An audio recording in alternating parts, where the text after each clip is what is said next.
अस्सलाम वालेकुम जी। मेरा नाम शहबाज है और मैं अमेरिका की एक यूनिवर्सिटी में मार्केटिंग पढ़ाता हूँ। आ, मैं बहुत दिनों से आप लोगों से बात करना चाह रहा था एक्चुअली, जब मैं फेसबुक पे अपने पुराने स्टूडेंट्स को जिनको मैंने कायद यूनिवर्सिटी में पढ़ाया उनसे इंटरेक्ट किया मैंने, तो मुझे अंदाज़ा हुआ कि पाकिस्तान में यूथ है, उनको काफ़ी कंफ्यूज कर दिया गया है। बहुत सारे डिफरेंट डिसीजन मेकिंग जो उन्होंने करनी है और जिसके वो रिस्पॉन्सिबल हैं, अगर वो अच्छा डिसीजन लेंगे तो हमारा कंट्री ग्रो करेगा, आगे जाएगा। जो सबसे इम्पॉर्टेंट चीज़ मुझे लगी वो ये है कि different TV channels, different programs, different articles जो उनको पढ़ने को मिलते हैं, वो उनकी इस डिसीजन प्रोसेस में उनकी हेल्प करने की बजाय उनको और ज़्यादा कंफ्यूज कर देते हैं। तो मुझे लगा कि शायद अगर मैं कुछ कोशिश करूं और मैं कुछ आपसे अपना एक्सपीरियंस शेयर करूं या अपनी अंडरस्टैंडिंग शेयर करूं, तो शायद उससे हमारे लिए डिसीजन करना आसान हो जाए। देखिए, जब भी हम ज़िंदगी में कोई डिसीजन करते हैं, वो करियर का डिसीजन हो या वो जॉब का डिसीजन हो, आप एम्प्लॉयर हो या आप एम्प्लॉई हो, हम इसी हिसाब से एज ए स्टूडेंट हम इसी चीज़ को देखते हैं।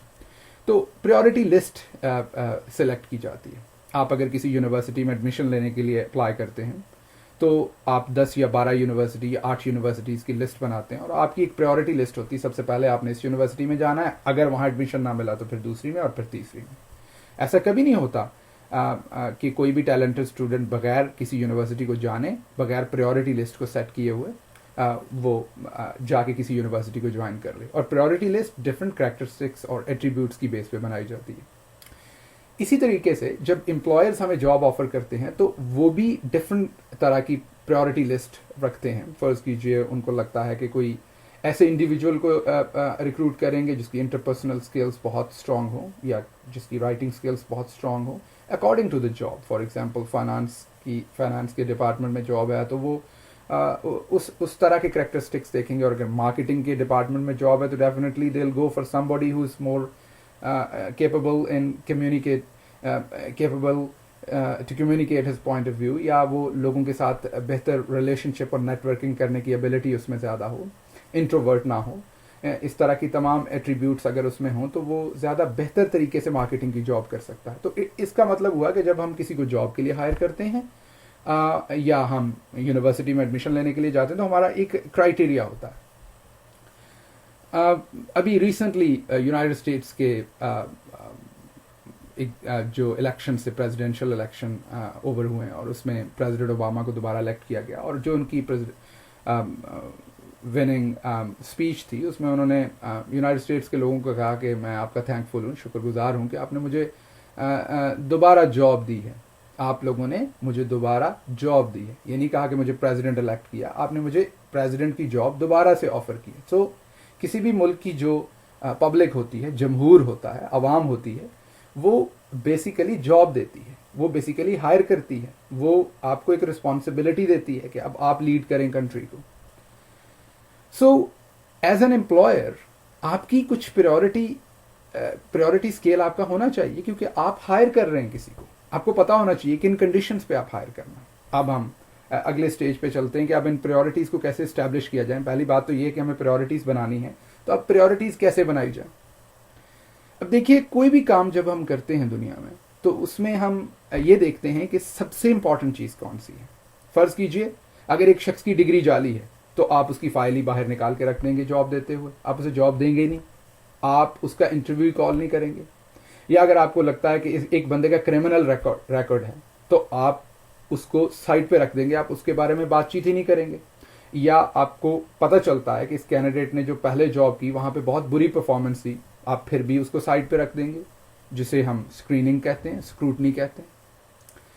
हमारे यहाँ क्या हो रहा है कि हम उस प्रायोरिटी जो लिस्ट है उसमें जो डिफरेंट वेरिएबल्स हैं उनको मिक्सअप कर रहे हैं। फ़र्ज़ कीजिए अगर आपके सामने 3 बड़े लीडर आते हैं जिनमें नवाज शरीफ साहब हैं, जरदारी साहब हैं और इमरान खान साहब हैं, तो हम ये कहते हैं जरदारी साहब ने बहुत ज़्यादा करप्शन की है, उन पे बहुत सारे इल्ज़ामात हैं, तो वो तो ठीक नहीं है।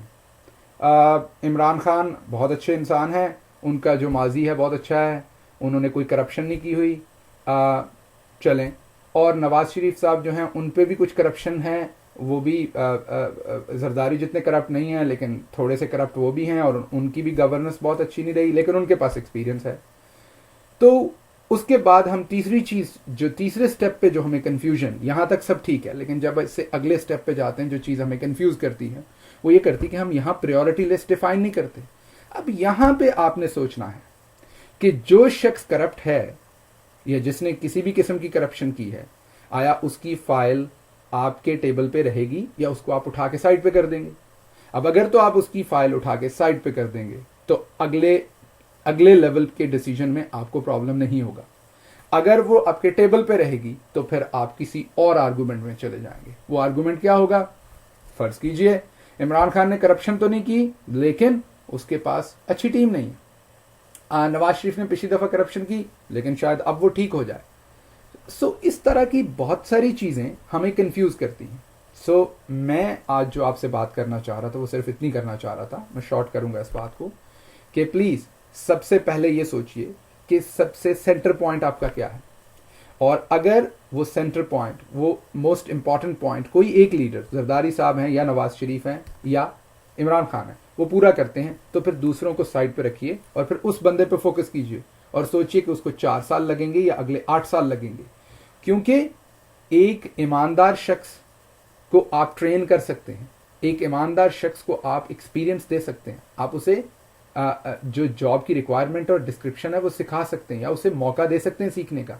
लेकिन एक बददयानत और बहुत ही एक्सपीरियंस बंदे को आप जितनी बार भी चांस देंगे, वो बड़े ही अच्छे एक्सपीरियंस के साथ, बड़ी ही महारत के साथ उसी तरह की करप्शन दोबारा करेगा, क्योंकि वही तो उसकी महारत है। तो मेरा कहने का मकसद ये है कि जिंदगी में प्रायोरिटी लिस्ट बनाइए, और मेरे ख्याल में पूरी दुनिया की नेशंस इस चीज़ पे एग्री हैं कि अगर कोई भी शख्स करप्ट है तो फिर उसमें कितनी भी कैपेबिलिटीज़ हैं उस पर हमने बात नहीं करनी। तो मुझे इस कन्फ्यूजन की पाकिस्तान में जो पाई जाती है या क्रिएट की जाती है, इसकी समझ नहीं आ पा रही कि जब ये चीज़ डिफाइंड है, जब ये चीज़ इस्टेब्लिश्ड है कि हमारी जो 2 मेन स्ट्रीम पार्टीज़ हैं उनके लीडर्स जो हैं वो करप्ट हैं, तो उसके बाद हम उनके बारे में ऑफ कोर्स हमें बात तो करनी है, लेकिन वो उनकी फाइल हमारे टेबल पे किस तरह से है, how can we even think about them, क्योंकि अगर वो दोबारा आएंगे तो वही काम होगा। तो पहली बात तो मेरी आपके साथ ये थी कि प्लीज़ प्रायोरिटी लिस्ट को सेट कीजिए, और अगर आपकी प्रायोरिटी लिस्ट सेट हो गई और आपको पता चल गया कि ये 2 इंपॉर्टेंट चीज़ें हैं, हमने किसी चोर को, किसी करप्ट को, या जैसे आपको पता है पूरी दुनिया में एस्टेब्लिश है कि बिजनेसमैन को कभी भी हेड ऑफ स्टेट नहीं बनाया जाता, क्योंकि आप क्लैश करेगा आपका जो इंटरेस्ट है आपके बिजनेस एम्पायर का। सो आपने जब ये बड़े बड़े जो इंपॉर्टेंट इश्यूज हैं उनके ऊपर जब आप लोगों को परखेंगे तो मेजर लोग आपके टेबल से वैसे ही उनकी फाइल उठा ली जाएगी, तो आपके सामने फिर एक पार्टी रह जाएगी। मेरे ख्याल में, ये मेरा ओपिनियन है, अगेन आप सोचिए, आपने फैसला करना है अपने लिए बेहतर। तो वो जो एक पार्टी रह जाएगी, मैं मानता हूँ शायद उनके पास एक्सपीरियंस नहीं है, आप ये भी कई दफ़ा कह देंगे उनके पास टीम नहीं है। तो मैं दोबारा आपको बताता हूँ, ये जो जितनी भी टीम्स हैं,